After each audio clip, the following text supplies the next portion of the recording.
À la page 35 du chapitre 20 de mes notes de cours, on résout un nouveau genre de situation dans la section 3.4 de Séguin sur la conservation de l'énergie. C'est une situation avec un pendule.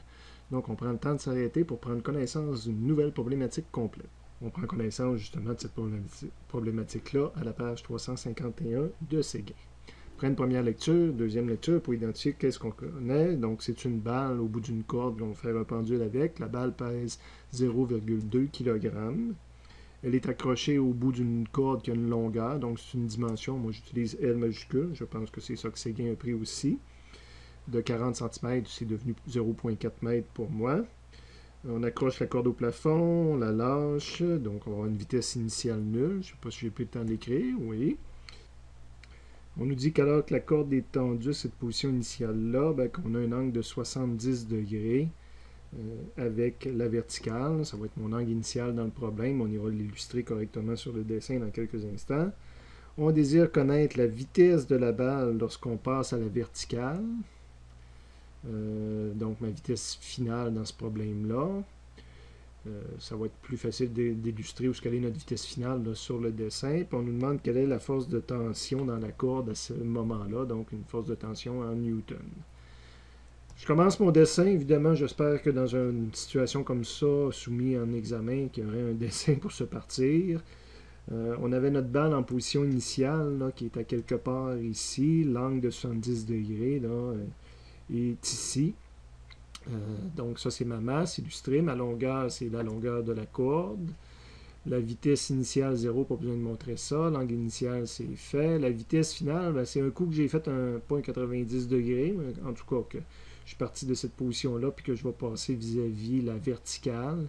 Quelle est la vitesse à ce moment-là? La balle se déplace dans ce sens-là avec une certaine vitesse, puis c'est ça que je cherche comme valeur. Et la corde est rendue, elle est attachée en haut ici, la corde. Donc, la corde est rendue ici. Ma tension, ça va être quelque chose comme ça. La corde tire sur la masse à ce moment-là. Pour l'instant, mon dessin serait complet, à l'exception que je vais faire la conservation de l'énergie, que je vais avoir du UG. Pour calculer du UG, il faut que je dise où il est mon système de coordonnées. C'est pas comme un ressort tantôt. Je vous disais que quand j'ai un ressort, ma position que j'aime le plus, c'est quand que le ressort est à sa longueur naturelle. Quand il n'y a pas de ressort et que je vais avoir une variation de MGH, l'endroit que je préfère, c'est le mettre au plus bas. L'objet, l'endroit où il est le plus bas, c'est ici. Donc, je me suis assuré de préciser que pour Y, en mettant l'axe des X, Y est égal à 0, c'est vis-à-vis cette hauteur-là. La partie vaisselle, excusez de l'appeler comme ça. Donc, je fais toujours la forme delta en premier. Donc, je vais dans le chapitre 20, le chapitre actuel, puis je vais chercher l'énoncé du principe de conservation de l'énergie en précisant les formes que l'énergie peut prendre. Ligne suivante, je vais dans le chapitre 17 pour le delta K. Le delta UG, je vais dans le chapitre 18, puis il n'y a pas de ressort, je précise que c'est 0. Il n'y a pas de force conservative, non conservative, je précise que c'est 0. Ma vitesse initiale était 0 puisque je le lâchais. Le delta Y, oups, quand je vais vouloir l'utiliser tout à l'heure, ça commence à avoir besoin de ma variation de delta Y par rapport à Y0 qui est ici. Donc mon delta Y, là, il serait dessiné ici, la cote. Je suis parti de cette hauteur-là jusqu'à cette hauteur-là. Donc ça, c'est mon delta Y que je vais utiliser dans le problème. Je n'ai pas de valeur. Il va falloir me trouver peut-être une équation là, pour le résoudre.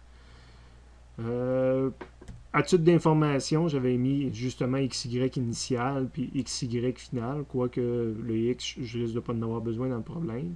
Fait qu'on aurait pu me limiter à Y initial, Y final, qui correspond aussi au delta Y qui est ici.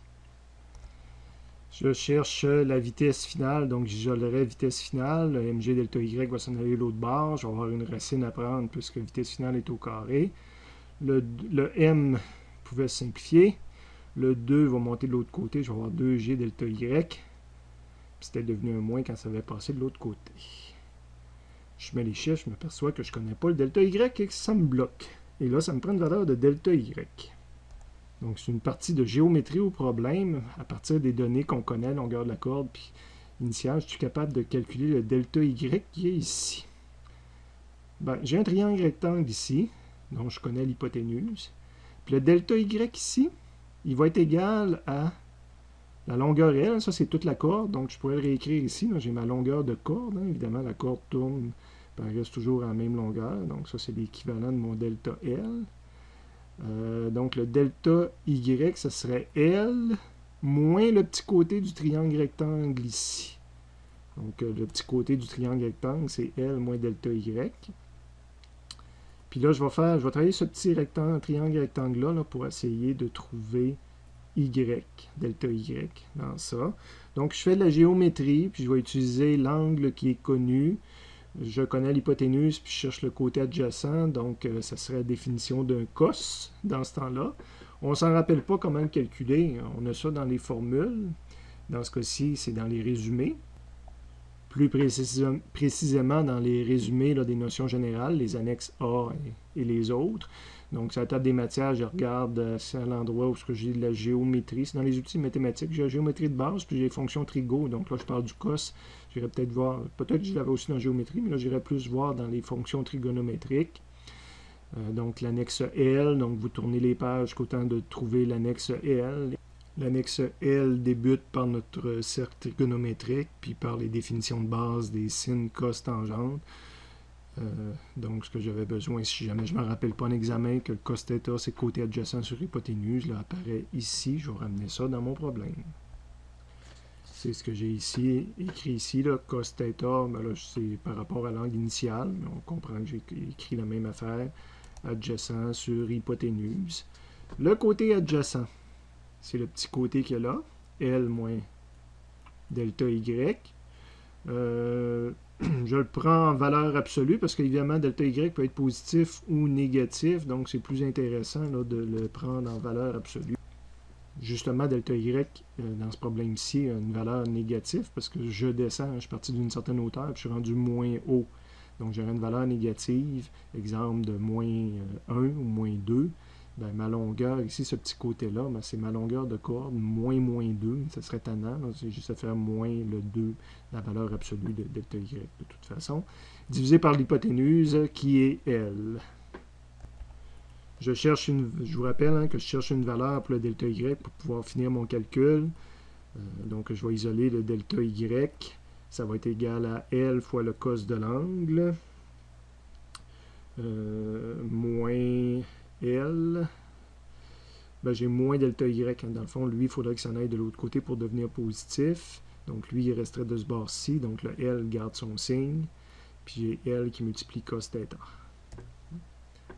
Bon, dans une seconde, je vais quand même le faire avec formule. Mais à cet endroit-là, je sais que ce n'est pas des mathématiques faciles. J'ai mis la valeur absolue justement pour ne pas avoir à me badrer du signe, mais quand je l'utilise ici, ça me prend le signe. Donc en valeur absolue, si je remplace les valeurs, je mets mes valeurs de L puis cos, vous allez sur une calculatrice, ça va donner 0.26. Ça veut dire que ce côté-là, le côté ici, parce que c'est ça qu'on a calculé, j'ai isolé delta Y, mesure 0.26.